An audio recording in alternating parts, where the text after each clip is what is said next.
Le texte que nous allons examiner ce matin est en relation d'une façon indirecte avec ce que nous sommes en train d'examiner pour les choses du temps de la fin. Mais ici, c'est vrai que Christ, quand il est au milieu de cet chandelier, il est au milieu de l'Église de toute époque. Et à ce niveau-là, Christ entretient une relation personnelle, lui, en tant que tête, et l'Église son corps. Amen. Oui. Ce matin, nous représentons le corps du Christ dans sa dénomination Rehoboth, mais nous savons que celui qui chapeaute tout le corps du Christ dans son ensemble. Je voudrais que nous soyons attentifs à ce que le Seigneur va nous dire. Le texte est intitulé « Comment restaurer la relation brisée ». C'est vrai que ce que la question essaie de ressortir, c'est le vécu de tous les jours. C'est dans le quotidien où nous avons des problèmes qui sont liés, n'est-ce pas, à ce manque de relation, à ce manque de contact, à ce manque de lien avec les gens autour de nous et les gens qui sont loin de nous. Nous allons lire ce texte et ensuite nous allons écouter ce que le Seigneur a à nous dire ce matin. Timothée 5, versets 1 à 2.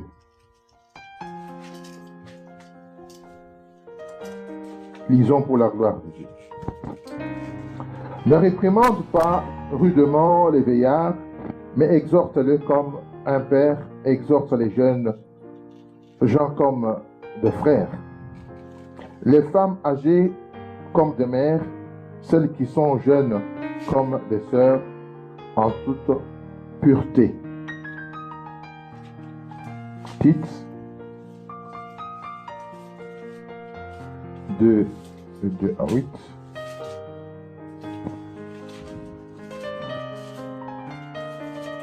Dit que le vieillard doit être sobre, honnête, modéré, saint dans la foi, dans la charité, dans la patience.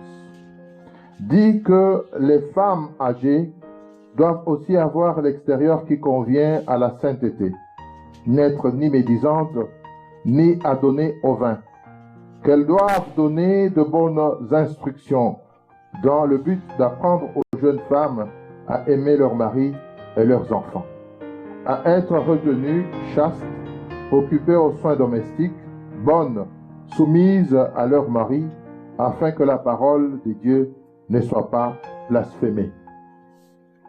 Alléluia.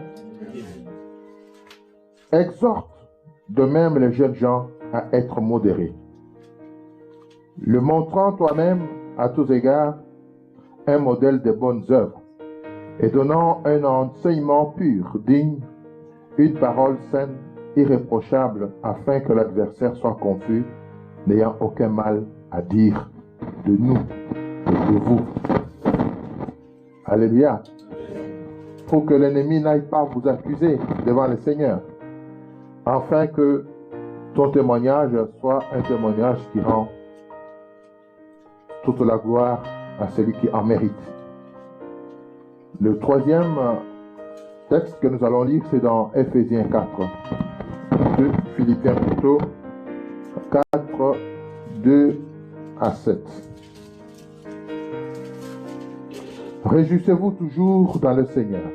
Je le répète, réjouissez-vous. Que votre douceur soit connue de tous les hommes. Le Seigneur est proche. Ne vous inquiétez de rien. Ne vous inquiétez de rien. En toutes choses, faites connaître vos besoins à Dieu par des prières et des supplications avec des actions de grâce. Cet élément de prière et d'explication, de supplication, fait partie de la relation entre nous et Dieu. Et si il y a un problème qui arrive et que nous n'arrivons pas à l'exprimer à notre Dieu, comment est-ce que nous serons convaincus que c'est lui qui nous donne la réponse? Dieu peut répondre. Dieu sait voir quelles sont les difficultés que vous avez et dans son amour, il intervient. Mais si c'est une réponse qui vient alors que vous n'avez même pas eu le temps de l'exprimer à votre Dieu, et vous allez vous dire, mais Seigneur, qu'est-ce qui arrive? Parce que ce que je vais souligner maintenant, le cas de Vaudi et de Saint-Tiche, c'est un cas qui arrive dans l'Église. Et quand il y a un différend entre les membres de l'Église, et nous allons voir comment est-ce qu'on peut le résoudre, que ce soit au niveau de l'Église, au niveau de la famille, au niveau d'un pays, et aujourd'hui dans le monde entier. C'est parce qu'il y a des problèmes, qu'il y a des conflits, et il n'y a pas la paix. Amen. J'exhorte Évodie, et j'exhorte Saint-Tiche à être de même sentiment dans le Seigneur. Et toi aussi, fidèle collègue, oui, je te prie de les aider, elles qui ont combattu pour l'évangile avec moi, et avec Clément et mes autres compagnons d'œuvre, dont les noms sont dans le livre de vie. Alléluia. Réjouissez-vous jusqu'à 7, et la paix de Dieu, qui surpasse toute intelligence, gardera vos cœurs et vos pensées en Jésus-Christ. Jusque-là la parole. Seigneur, nous voulons te dire merci pour ce matin. Merci parce que tu es toi-même la parole qui vivifie. Tu es celui qui a donné sa vie pour nous. Et nous savons que sans ta parole, nos âmes ne seront jamais nourries. Nous implorons ta grâce ce matin. Dispose nos cœurs et bénis nos oreilles qui vont écouter cette parole. Et ma bouche par laquelle tu vas parler à ton peuple, qu'elle soit sanctifiée au nom de Jésus-Christ. Amen. Amen. La vie humaine est animée de par nos relations. Nous avons ici des relations de fraternité, de père en fils, de mère en fille, mais également par rapport à notre Seigneur. Ces relations prennent naissance dès que les humains se rencontrent. En fait, un homme qui vivrait seul, sans être en contact avec les autres, manquerait bien de choses que les relations auraient pu lui apporter. La famille, la profession, les institutions de formation, à quelque niveau que ce soit, constituent un premier cadre où se tissent les rapports entre les gens de divers âges, sexes, nationalités et formations. Les relations existent aussi entre les familles. C'est ainsi qu'on trouvera de belles familles, des alliances entre le pays et les relations entre les nations qui sont connues sous le nom de coopération unilatérale, bilatérale ou multilatérale avec l'Éternel Dieu des armées. Dans cet espace, entre les habitants de la terre, Tout s'est fait grâce aux moyens des relations que nous entretenons. Un mari, la Bible nous dit, l'homme s'attachera à sa femme et ensemble deviendront une seule chair. Mais une seule chair qui va vivre dans une communion de relations de tous les jours. La relation mari-épouse, mais aussi des relations qui vont se transformer au fur et à mesure que le foyer va s'agrandir avec l'arrivée des enfants. De nouvelles relations vont s'établir de fraternité papa-enfant, enfant avec la famille de la maman, enfant avec la famille de papa, où l'on trouve les oncles, les tantes, etc., etc. Cet ensemble de relations donne vie à chaque peuple, à chaque famille et à chaque nation. Les relations constituent un cadre dans lequel chacun doit toujours considérer comme étant un carrefour du donner et du recevoir. Ça ne doit pas être que dans un sens unique, un devoir-soir. Toi, tu ne fais que donner, tu ne reçois rien. Et au travers des relations, il y a bien de facteurs que nous pouvons identifier. Ne sois pas en relation par profit. Tout simplement parce que tu voudrais recevoir de l'autre plus que tu ne donnes. Ne sois pas en relation tout simplement parce que je veux dominer. Que tu sois celui qui domine et les autres sont là. Que ta main soit au-dessus de ceux qui reçoivent. La réussite des relations dépendra, bien aimé, de plusieurs facteurs.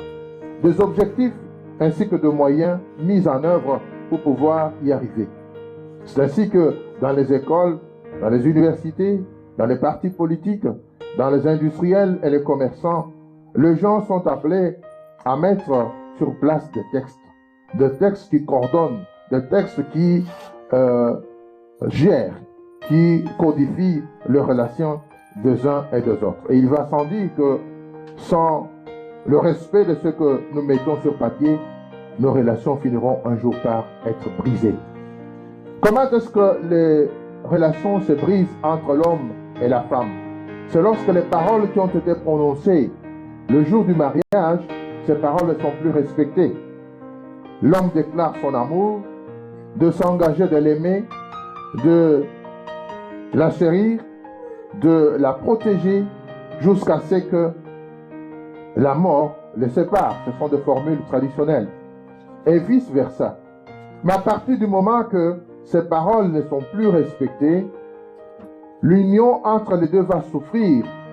Et il y en a qui n'ont pas résisté à ce ballottement, qui ont fini par se briser.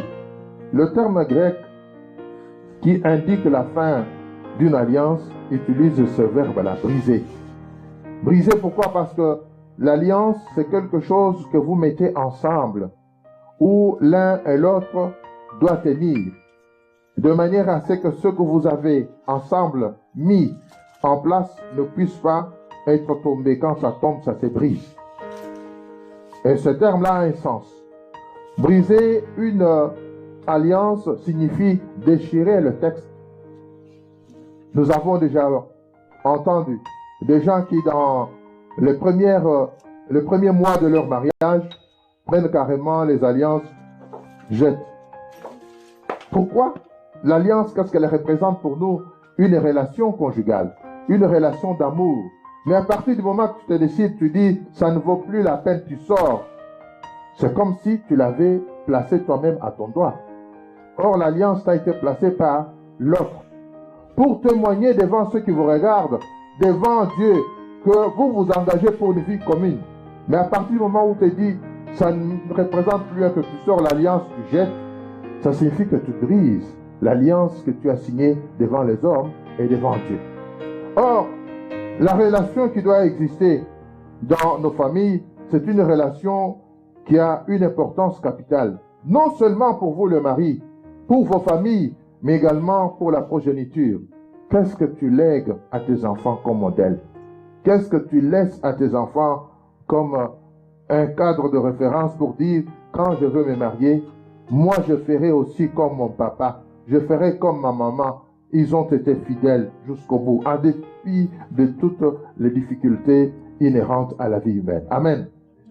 S'accrocher, bien aimé, il n'y a pas que du bon. dans le mariage. Il n'y a pas que du bon au travail.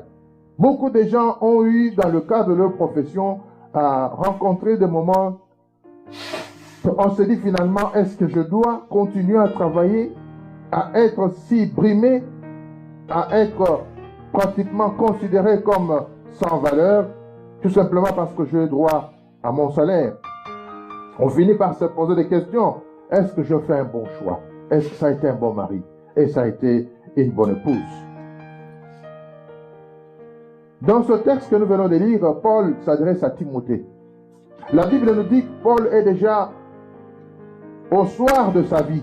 Il va devoir partir. C'est comme un père qui parle à ses enfants en leur laissant un message de testament.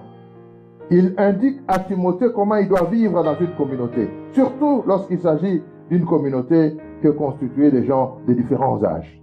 Comment s'adresser aux jeunes, comment s'adresser à des gens qui sont plus âgés, même si Timothée lui-même n'était qu'encore qu'un jeune homme. Comment réagir lorsqu'un problème se pose dans l'Église? Comment réagir lorsqu'un problème se pose dans le foyer? Qui contacter, quand et comment y aller pour que l'autre ne soit pas froissé? Le leader dans l'Église a un rôle important à jouer. Il est le premier animateur de la discipline dans l'Église. Lorsque l'Église est encore à une dimension comme celle-ci, c'est, je dirais, à une dimension familiale, mais quand elle va atteindre des dimensions beaucoup plus grandes et devient une méga-église, la gestion de la discipline devient un problème difficile. Un bon disciple, c'est un bon chrétien discipliné. Alléluia. Et donc, la discipline dans l'Église doit être à quel niveau? Le respect des uns et des autres. La fraternité ne peut être bien vécue que dans la mesure où chacun ne dépasse pas des limites de sa liberté. Sinon, ça devient le libertinage. Que les enfants respectent les grandes personnes, mais ce n'est pas pour autant que les grandes personnes doivent dire, nous, c'est déjà notre temps. Votre temps viendra aussi quand vous serez des grands et on vous respectera. Amen. Et je sais que c'est mon devoir de vous rappeler que nous devons vivre disciplinés. Disciplinés, nous avons un cadre. Pour nous, le cadre, c'est quoi? C'est la parole de Dieu. Mais dans l'organisation, vous avez entendu, j'ai dit, les industriels, les commerçants, les institutions de formation ou les institutions professionnelles d'une manière générale ont toujours un cadre disciplinaire. Et ce cadre disciplinaire est organisé et géré surtout, dans la plupart des cas, par le département de relations humaines ou le département du personnel, qui tient compte de tout ce qui se passe dans l'entreprise pour que celle-ci ne puisse pas passer des moments difficiles de nature à ne pas contribuer à la réalisation de bénéfices ni à la réalisation de la prospérité. Mais tu ne vas pas dire parce que je suis un vieillard et que dès que j'entre dans le tram ou dans un bus, eh ben, c'est tout le monde qui doit se mettre debout. Monsieur, il y a de la place pour vous. Pourquoi est-ce qu'on ne le ferait pas? Dans le pays anglophone, bien aimé, il y a la discipline. Les gens sont habitués à cela. Ça fait partie même de leur vécu quotidien. On ne peut pas laisser quelqu'un, quand vous êtes en Angleterre, aux États-Unis, on te voit en train de monter sur les escaliers avec de sacs. Non, tu vas entendre quelqu'un pour dire, est-ce que je peux t'aider? Alléluia. Est-ce que je peux t'aider? Et dans les bus, à un certain moment, on en avait fait vraiment une leçon morale au Congo en disant aux jeunes gens, lorsqu'il y avait encore des bus, parce que beaucoup d'entre vous n'ont pas connu cette époque, que dans ce pays-là, il y avait des bus qui circulaient de 4 heures du matin jusqu'au plus tard la nuit, où nous, en tant qu'étudiants à l'époque, quand on allait à la cité, on disait le dernier bus de 23h, 23h30, il n'y a pas de ngando. Là, on peut entrer sans payer le ticket, nous remontons au campus. Vous n'avez pas connu ça, bien aimé, où il y avait des bus avec des abonnements pour les enfants qui vont à l'école. Et ces choses ont existé. Et il y avait des taxis qui pouvaient téléphoner et le taxi vient te prendre chez toi à la maison. Et nous avons fait de ce pays-là ce qu'il est aujourd'hui. Bien aimé, au niveau de mère, les mères, vous avez une grande responsabilité dans l'éducation. Chez nous, les Africains, nous avons un adage qui dit, une femme, quand vous l'éduquez toute une nation. Parce que par elle, elle va éduquer ses enfants et les enfants des enfants, etc. Ils seront bien éduqués. Cela ne veut pas dire que le papa se désolidarise de cette responsabilité.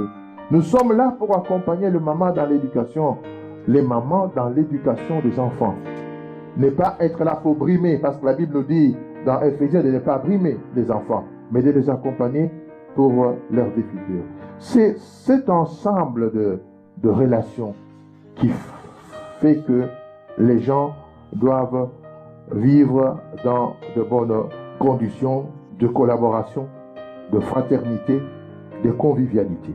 Le mari aime la femme comme Christ a aimé l'Église. Comment est-ce que Christ a aimé l'Église? Christ a donné sa vie pour que toi et moi, nous soyons sauvés. Qui serait prêt à donner sa vie lorsque sa maison ou son foyer est menacé pour dire « Je dois me battre pour que ma femme et les enfants soient sauvés ». Mais tu ne dois pas seulement te battre lorsque les brigands arrivent, mais il faut également te battre dans la vie. Ne croise pas de main. Il y a beaucoup de nos confrères qui sont dans ce pays qui, bénéficiant des aides sociales, restent carrément à la maison croisant les bras. Et qu'est-ce qu'il attend? Des allocations sociales pour en faire des problèmes avec sa femme. Bien-aimé, je suis de ceux qui encouragent les gens à travailler. J'ai travaillé moi aussi, je n'ai pas commencé ma vie derrière la chair. Je commençais par travailler. Je me réveillais tôt le matin pour aller au travail. Je quittais le travail pour aller chercher les enfants dans les écoles où ils attendaient. Deux fois, j'oubliais mon téléphone où sont les enfants, ils sont encore à l'école. Dans des réunions, tu ne sais pas sortir, on te bloque, mais les enfants restaient juste là. Et ils sont là, ils peuvent témoigner de ce que je suis en train de dire. Et vous les trouvez seuls dans le cours de l'école. Deux fois, lui, je l'ai plus tard, il faisait même noir, il ne savait plus où aller. Mais parce que j'avais cette obligation de le ramener à la maison, je passe quand même par l'école. Une fois, le préfet a même décidé d'envoyer son véhicule avec le chauffeur le déposer à la maison. Parce que je ne savais pas sortir de la réunion où j'étais à la Banque centrale. Bien aimé, devant ce genre de responsabilités, nous ne devons pas baisser les bras. Nous devons nous organiser. Dieu donna le moyen, on a pu mettre un véhicule à la disposition des enfants. Là, bon, on était tranquille. Mais les relations doivent être arrosées chaque jour. Comment est-ce qu'on peut arroser les relations dans un foyer? Le mot chéri est devenu un tabou. Tu préfères le dire quand les gens ne sont pas là. Est-ce que c'est interdit d'appeler ton mari chéri devant les enfants? Non. Est-ce que c'est interdit d'appeler ta femme chérie devant les enfants? Non. Mais si vous ne le faites pas, comment est-ce qu'ils feront leur tour quand ils seront mariés? Vous le faites en cachette alors que vous devez le faire devant les enfants pour les éduquer. Dire chérie à sa femme, est-ce que c'est un péché? Dire chérie à son mari, est-ce que c'est un péché? Pourquoi est-ce que le mot chérie existe? On ne le dit pas tout simplement parce qu'il faut dorloter, donner à ce mot-là chérie une connotation qui n'a pas de sens. Mais c'est quelque chose qui doit manifester l'amour qui existe. Mais appelle-le mon amoureux, mon chéri, mon amour, bien-aimé. Faites-le. La vie, elle est courte comme ça. La Bible nous dit quand nous sommes nés jusqu'à la fin de la mort, fini, au-delà, il n'y a plus de mariage au ciel. Mais toi, tu auras fait ça quand? Quand est-ce que tu appelleras ta femme chérie? Quand est-ce que tu appelleras ton mari chéri? Quand est-ce que vous vivrez vraiment une fraternité avec les enfants? Je ne dis pas que c'était le meilleur, mais le fois que l'Éternel m'a donné le moyen, je prenais mes enfants. Encore au Congo, on allait au restaurant manger. Ils n'ont pas découvert les hamburgers ici, ils les ont découverts là-bas. Les shawarma et tout ça, ils ont découvert là-bas. Parce qu'il fallait quand même montrer à ces enfants, je souffre, je travaille avec le peu que j'ai, je peux leur faire du bien pour que les enfants soient dans la joie. Faites-le aussi à votre tour. Amen. Alléluia. Amen. Mais lorsque les parents sont déjà vieux, allez-vous attendre qu'ils viennent encore pour aller nourrir vos enfants, vos petits-enfants, les arrière-petits-enfants? Mais il faut leur renvoyer aussi l'ascenseur. Prenez-le, emmenez-le au restaurant, parce qu'ils l'ont fait pour vous, sinon ce serait injuste. On ne le fait pas pour que vous le fassiez aussi. Mais on le fait pour faire, simplement pour voir si vous avez bien saisi la leçon. Est-ce qu'il y a des jeunes ici qui sont capables de faire ce que je suis en train de dire? Bien-aimés, vous serez leader. Non seulement dans l'église, mais leader dans vos foyers. Vous serez les responsables dans les entreprises. Comment allez-vous gérer les relations entre tous les personnels lorsque tu es le numéro 1 de l'entreprise? Tu vas commencer à chercher des petites chéries dans l'entreprise. Tu vas commencer à t'injurier avec tes collaborateurs dans l'entreprise.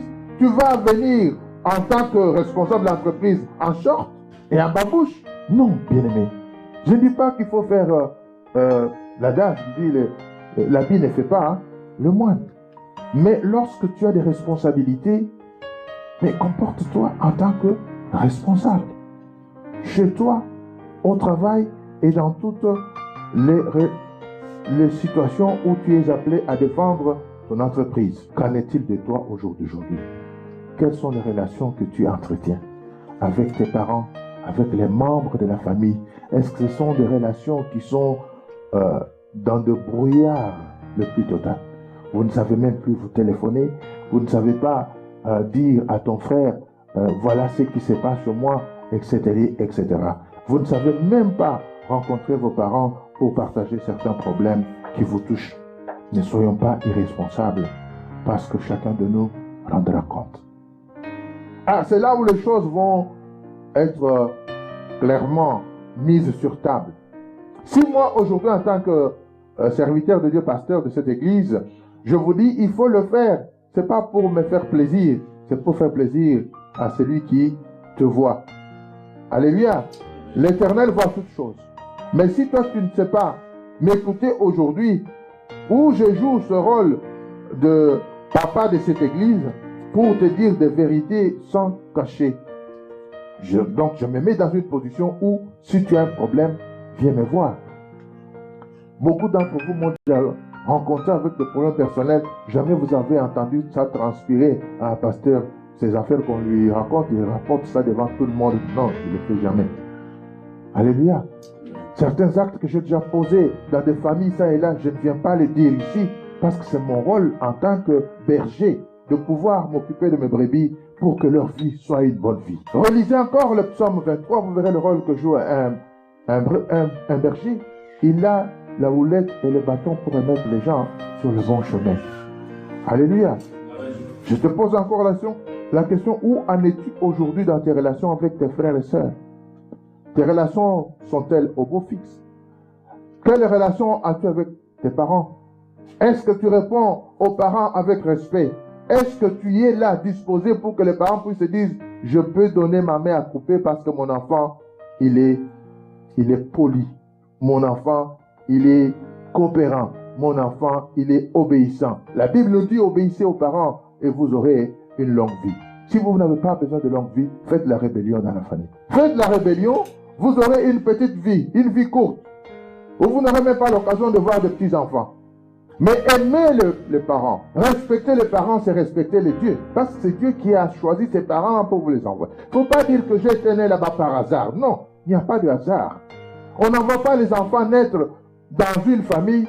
Ben, Dieu pouvait vous envoyer, alors sortez dans un arbre, sortez dans une pierre. Mais Dieu vous a donné des parents. Ces parents tels qu'ils sont, il faut les respecter. Quelle que soit leur couleur, leur taille, leur dimension, leurs défauts, ce sont tes parents. Il faut les respecter. Alléluia. Amen. Et cette relation de respect est vraiment réciproque. Si je me permets d'injurier ces enfants devant vous, c'est que je ne les respecte pas. Si chacun d'eux a un problème, je dis, je viens me voir. Audra vient me voir. Et je leur parle. Et là, en tant que papa, j'enlève mon costume de pasteur. Je dis tout d'abord, je reste papa. Voici ce que tu dois faire. Ta vie, ta destinée ne peut être réussie dans la mesure où tu marches conformément au conseil qu'on te donne. Parce que moi aussi, je vais te conseiller. Nous, les Bantous, nous avons un adage qui dit, toi, un enfant orphelin, toi, un enfant abandonné, lorsque les parents de tes collègues, de tes amis, sont en train de leur conseiller, il y a des parents qui le font. Hein?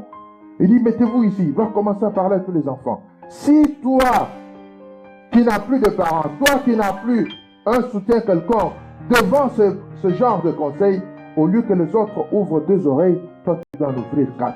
Alléluia. Tu dois en ouvrir 4. Mais n'écoute pas tout simplement pour écouter, c'est la même chose que la parole de Dieu. Pourquoi est-ce que je dois passer des heures à prêcher cette parole si vous ne la mettez pas en pratique? À quoi aura-t-elle servi? Tout simplement à remplir mes papiers et je viens ici comme une récitation, je le dis, et vous ne le mettez pas en pratique. Mais Dieu vous rendra responsable de vos actes. Chacun de nous répondra. Vous n'avez pas entendu le conseil du pasteur, qu'est-ce que vous en avez fait?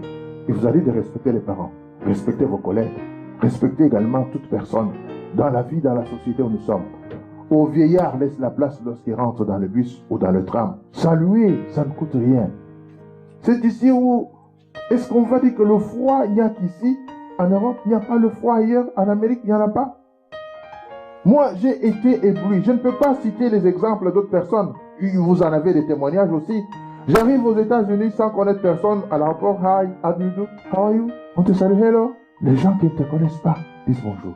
Moi, j'ai déjà tenté plus d'une fois saluer les gens dans les rues. À peine, il fait signe de, comme s'il a bougé les lèvres. Je dis, est-ce qu'il a répondu? Oui, il n'a pas répondu. Alléluia. Mais je ne me suis pas fatigué pour autant continuer à les saluer. Parce que j'ai dit, aujourd'hui, ils ne connaissent pas encore l'église. Amen. Amen. Demain, ils me verront devant l'église, une méga église. Ah, mais c'est ce type-là, il ne salue jamais. Mais si tu l'as déjà salué une fois, tu dis, ah, c'est l'homme qui nous salue en cours de route. Cet homme est un serviteur de Dieu. Alléluia. Amen. C'est dans ma conscience, je me dis, Seigneur, je dois me faire connaître également ces gens. Je sais qu'un jour, tu feras de cette église une grande église ici à Strombeck. Et les gens vont se dire, mais nous les connaissons.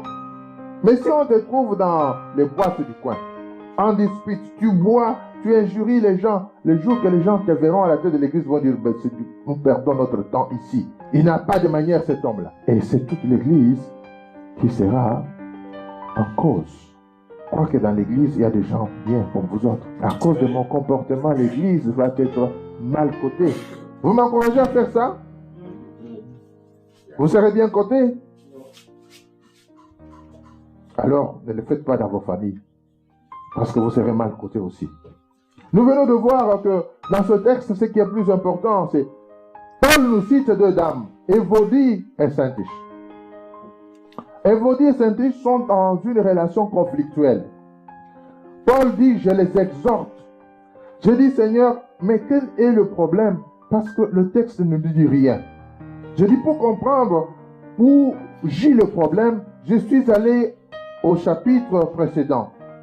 Verset 3. Qui peut nous lire? Chapitre 3, verset 15 à 19. Vous verrez que cela, où Paul annonce déjà quelque chose qu'il va dire plus tard.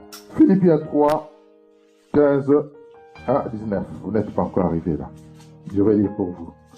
Nous tous, donc, qui sommes parfaits, ayons cette même pensée. Amen. Amen. Et si vous êtes en quelque point d'un avis, de notre avis, Dieu vous éclairera aussi là-dessus. Paul est en train de dire qu'il y a des sujets pour lesquels nous ne sommes pas toujours d'accord avec les autres. Mais lorsqu'il y a un problème qui se pose, ce n'est pas à vous d'aller vers un homme, mais aller vers Dieu. Parce que c'est lui qui va vous éclairer, surtout dans ce qui concerne l'interprétation et la compréhension de la parole de Dieu. Alléluia. Seulement au point où nous sommes parvenus, marchons de même pas. Soyez tous mes imitateurs, frères, et portez le regard sur ceux qui marchent selon le modèle que vous avez en nous. Si nous sommes les modèles et que nous nous comportons bien, et qu'on ne fait pas de cadeaux aux enfants lorsque ça ne va pas, je dis non, ça ne va pas. Toi, il faut changer ta vie. Il faut marcher conformément. Parce que tu es appelé, toi, fils, à devenir papa un jour, toi, fille, à devenir maman un jour dans ton foyer. Ce que tu fais maintenant par rapport à tes parents, est-ce que tu seras dans la joie qu'on te le fasse plus tard? Non.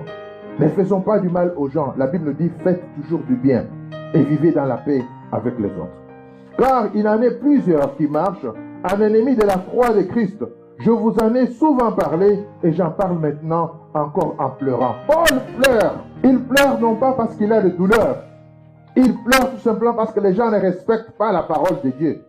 Les gens ne respectent pas les consignes données. Les gens ne respectent pas les mots, ne respectent pas les textes. Regardez dans une équipe de foot. Quand tout marche bien, on a la victoire, on a la coupe. Lorsque les consignes du coach ne sont pas respectées, que l'équipe est battue, et il faut voir la tête des gens, on oublie tout ce que les 11 sur le terrain ont fait de bêtises. On va regarder le coach. Ça m'a rappelé encore la dernière victoire d'Anderlecht. Au mois de novembre, qui était prêt à accepter cet entraîneur? Personne. Il ne connaît rien. Et à peine venu, c'est une succession de défaites, défaites sur défaites. Mais la sagesse de ceux qui assurent le comité de cette équipe avait joué dans le bon sens. Comment ils ont dit? Non. À peine venu. Pensez qu'il va changer les choses autrement. Il a affaire à des jeunes gens.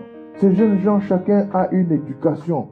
Et il faut qu'il arrive à modeler, à le mettre dans une équipe. Une équipe fait un travail ensemble. Ce n'est pas le gardien qui va les marquer. Pour que celui qui est numéro 10 reçoive les ballons, ça va venir d'où? À partir de la défense. Ça monte et puis lui marque.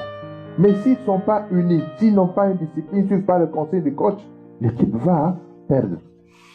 Et ils se sont battus jusqu'au jour où vous avez entendu aujourd'hui, Anderlecht est sorti champion de la Belgique. Ça, c'est un élément qui m'a fait réfléchir. Vous savez, il y a des choses qui arrivent dans nos vies, ça doit vous amener à réfléchir, vous aussi, sur notre façon de pouvoir travailler et aller de l'avant.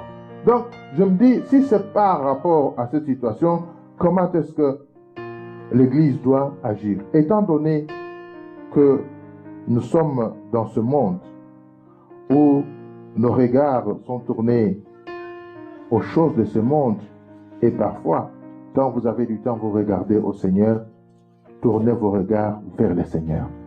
Tournez vos regards dans cette parole de Dieu. Au lieu de vous focaliser sur tout ce qui amène à la perdition, et commence par vous séparer dans vos foyers, vous séparer dans vos relations, vous séparer même au niveau de profession. Vous savez, beaucoup de gens ont manqué de promotion au travail tout simplement parce que c'est un homme conflictuel. Partout où il est, quand il est là, il sépare les gens. Il est là pour faire de colportage, pour mettre les gens en opposition. Mais nous avons besoin des églises, mais des églises où les membres sont matures. Des églises où les membres doivent être un modèle pour pouvoir amener ceux qui sont en dehors, de préférer un jour venir dans l'église. Ne soyons pas attirés par les choses terrestres, car la Bible est aussi un cadre référentiel qui nous donne de la lumière pour bâtir nos vies. Tout ce qui brille n'est pas de l'or. Alléluia! Tout ce qui brille n'est pas de l'or. Donc, dans la quête de la solution par rapport à la Bible pour résoudre le problème, je me suis rendu compte que l'exhortation est nécessaire. Exhortez, n'injuriez pas. Quand l'enfant, surtout les ados, à un certain moment, l'enfant a mal fait, ne commence pas par l'injure. Commence par analyser avec lui la situation dans laquelle l'enfant agit. L'enfant est désobéissant. L'enfant ne veut pas quand on l'envoie. Mais fais asseoir l'enfant. Il faut lui dire que j'ai appris dans la sagesse bantou que petit du cochon demandait à sa maman, mais maman, dis-moi, comment ton nez est comme ça par rapport aux autres animaux ici? Et le cochon a dit à son petit, quand tu seras grand, tu sauras l'importance de mon nez ici, mon museau là. C'est notre nature. Nous sommes comme ça. Nous, le cochon, nous avons ça. Mais les autres ne sont pas comme nous. Alléluia. Les enfants, écoutez et trouvez de modèles pour vos vies. Et donc, Évodie et Saint-Tiche étaient en conflit.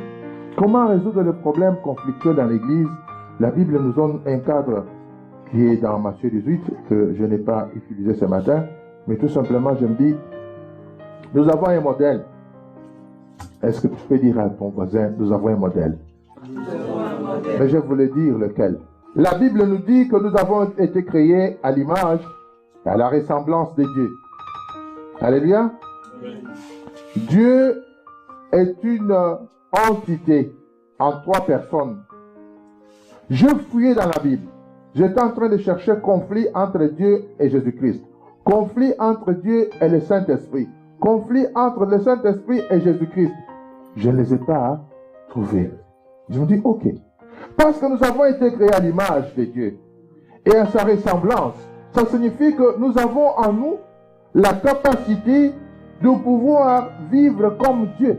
Il a mis en nous son esprit et nous avons la nature divine. Et comme lui, nous devons vivre comme des gens sans conflit. Si nous sommes créés à l'image de Dieu, à sa ressemblance, donc les conflits ne devraient pas exister au milieu de nous. Ou nous le sommes, ou nous ne le sommes pas. En tout cas, je cherchais bien aimé, je vous donne un devoir. Allez-y. Rapporte-moi un texte qui dit Jésus-Christ en conflit avec son Père. Ils se sont injuriés devant Satan et tous les démons et tous les anges réunis. Apportez-moi ce message-là. Il va m'édifier parce que moi je ne l'ai pas trouvé. Jésus en conflit avec son Père. Non.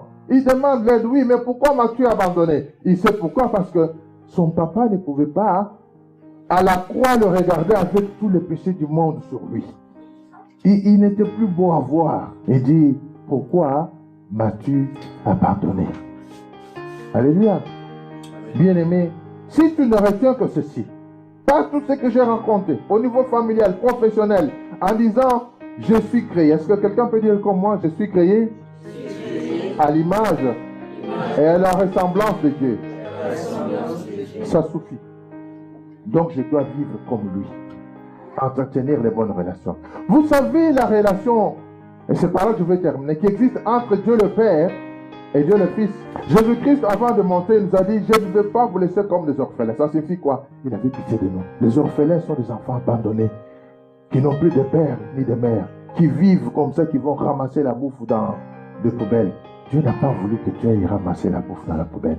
Il a dit, je pars, je vais vous envoyer un autre consolateur, qui est le Saint-Esprit. Savez-vous les liens qui existent entre Dieu le Père et le Fils? Dieu a tant aimé le monde qu'il a donné son propre amour pour venir libérer le monde. Donc c'est une relation d'amour. Et cette relation se matérialise par le Saint-Esprit. Il est venu dans ce monde pour nous montrer l'amour du Père. La paix pouvait être dans ce monde si les hommes s'aimaient. C'est parce que nous ne nous aimons pas que le problème racial, le problème de confusion entre le nord et le sud, etc., sont là. C'est parce que nous ne nous aimons pas. L'amour n'existe pas. Et ce mot-là n'existe même pas dans le vocabulaire d'autres personnes. Mais si déjà toi, en tant que responsable de la famille, tu n'aimes pas ta femme, tu n'aimes pas tes enfants, tu n'aimes pas même ton être à toi, tu te dévalorises devant ce monde. Qui veux-tu qui vienne te donner de la valeur si toi-même tu ne le fais pas? Tu es un bon témoin de Christ. Par tes actes et par tes paroles, donne honneur à l'Éternel.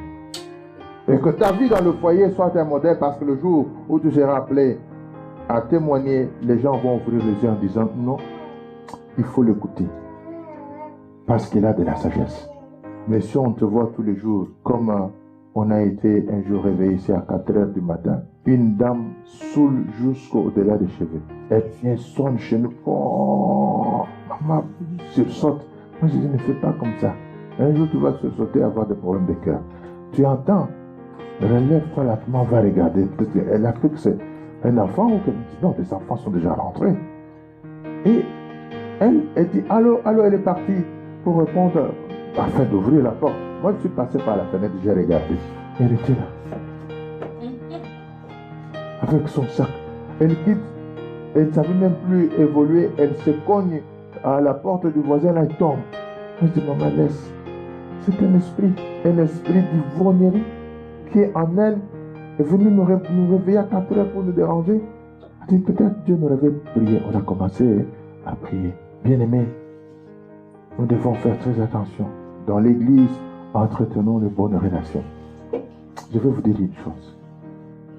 À partir des relations d'église, il y a beaucoup de gens qui ont été bénis dans leur vie. Ou l'un de nous ici, demain, il devient un premier ministre ici en Belgique.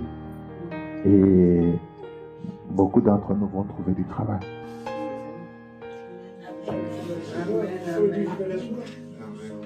Alléluia. Ils vont créer des entreprises. Ils ne vont pas te laisser. Alléluia. Et nous sommes encore à ce niveau en disant aux uns aux autres, ayons la foi, Dieu va faire de grandes choses. Amen. Nous allons prier pour la restauration des relations brisées. Tu as été toi-même à la base des relations brisées ou tu as été victime des relations brisées. C'est-à-dire que tu as amené les gens dans des conflits. Des conflits aujourd'hui qu'on ne sait pas résoudre parce que certains sont morts même déjà à cause de ce que tu avais fait autrefois et qui a séparé les familles. Des conflits entre tes amis, tu ne sais même plus les approcher ni les saluer. Quand tu les vois, tu regardes de l'autre côté de la rue. Tu vas prier pour que ces relations soient restaurées, que Dieu te donne le courage de rencontrer les personnes qui sont encore vivantes et de remettre les choses en paix. La Bible nous dit, si tout ne dépendait que de vous, vivez en paix. Et ensuite, nous allons prier parce que Pour arriver à restaurer ce qui était brisé, il faut être humble. Il faut être patient. Nous avons l'exemple de ce bâtiment ici. Vous savez, peut-être, nous, on a eu à regarder au jour le jour ce chantier se mettre en place mieux que le propriétaire même qui a financé. Dans 2 semaines, tout ce qui était ces 2 maisons démolies, le grand hangar, tout nettoyé, débrayé. Ils ont creusé pour commencer la fondation. Et aujourd'hui, nous voyons le bâtiment à la tête qu'il est fini. Démolir est facile, mais reconstruire, c'est difficile. Et il y a du courage. Et ça prend du temps. Si nous sommes tous là aujourd'hui, c'est pour nous dire, qu'est-ce que je fais du mal qui a brisé les relations au niveau de mes amis, au niveau de mes collègues, au niveau de ma famille. Que Dieu m'aide, parce que le temps viendra où chacun de nous rendra compte. On va te dire, tu vois, ça c'est toi. Regarde derrière. Tous ces gens n'ont pas été sauvés à cause de toi. De ce que tu avais dit dans la famille. Tu as opposé les parents, tu as opposé tout le monde. Aujourd'hui, ils vont aller en enfer à cause de toi. Est-ce pour autant que je vais te laisser toi, tu vas aller au ciel et les autres en enfer? Regarde-toi, bien-aimé, rentre maintenant en toi, nous allons prier. Regarde à quelque niveau que ce soit. Si tu n'as pas eu à être un vecteur de relations brisées, mais que tu as bien fait partout pour pouvoir amener les gens à se mettre d'accord sur des sujets qui les séparaient, c'est bien parce que tu as accompli ta mission que Dieu nous a donné, la mission de réconciliation. Nous étions en conflit avec Dieu. Le pont de relation entre le Père et nous a été coupé. Christ est venu se donner par la croix pour que toi et moi, que nous puissions aujourd'hui nous présenter devant l'Éternel. Il nous dit, soyez saints et irréprochables au jour de la rédemption, quand Christ viendra. Si tu n'es pas saint, si tu n'es pas irréprochable, tu n'iras pas au ciel. Tu auras perdu du temps pour rien à venir à l'église. Prions le Seigneur. Prions l'église bien-aimée. Il n'y a pas de mots à chercher, vous vous connaissez. Vous savez vos faiblesses. Vous savez ce que vous avez fait. Pour que ta vie change, pour que tu donnes du plaisir à ceux qui sont autour de toi. Tes parents, le pasteur et tous ceux qui sont autour de toi au niveau professionnel, au niveau des études. Tu connais bien tes faiblesses. Prie pour que le Saint-Esprit, invoque-le parce qu'il est en toi. Il n'est pas dans le ciel, le Saint-Esprit. Il est déjà descendu ici. Il vit en nous. En nous, il a établi un cadre de vie parce qu'il a fait de nous le temple dans lequel il demeure. Le Saint-Esprit est là, bien-aimé. Demande-lui de te donner ce qui te manque pour restaurer les relations qui ont été brisées, pour restaurer les relations que toi et les autres avez chosifié les gens, déconsidérer les parents, et que l'Éternel puisse changer ta vie et que tu sois béni pour cela. Dans le nom de notre Seigneur. Prions, prions, bien-aimés. Seigneur, nous voulons te dire merci parce que nous ne sommes pas saints. À un moment où un autre de nos vies, nous avons prononcé des paroles méchantes, des critiques, de faux bruits, qui ont divisé les gens, qui ont divisé nos familles. Aujourd'hui, les gens ne savent plus se regarder en face parce que nous, on avait menti. Nous te demandons pardon. Pardonne-nous de ce que nous avons fait. Pardonne-nous, Seigneur, nous voulons que ces relations qui ont été brisées à cause de nous soient restaurées. Que ce soit avec nos belles familles, avec le beau-frère, la belle-sœur, avec la belle-mère, le beau-parent, ou avec des amis tout simplement sur le plan professionnel. Seigneur, aie pitié de nous. Aide-nous à pouvoir téléphoner les autres, demander pardon, nous restaurer, afin que ce qui a été fait autrefois devienne un cadre, un fondement pour reconstruire ces relations qui étaient brisées. Donne-nous la patience, le courage, l'humilité pour pouvoir le faire, afin que la gloire te revienne. Dans le nom de ton Fils Jésus, lui qui est Seigneur et Sauveur. Je veux prier pour ceux qui ont demandé que l'Éternel puisse le soutenir dans cette église. Saint-Esprit, tu es l'ami fidèle. C'est toi le consolateur. Tu as entendu, ô Esprit de Dieu vivant, les paroles de tes enfants. Ceux qui ont été touchés par cette parole dans leur cœur, qui voudraient bien restaurer les relations qui étaient brisées dans leur famille, au niveau fraternel, dans l'église, où elles ont été, où dans cette église, Seigneur, j'implore ta grâce, que tu accordes ce pardon, accorde la miséricorde, afin que l'unité de l'église, sa fraternité soit sauvegardée, l'unité de nos familles, l'unité au niveau de la profession, que tout ce que tu auras fait soit pour ta gloire. Dans le nom de Jésus. Amen.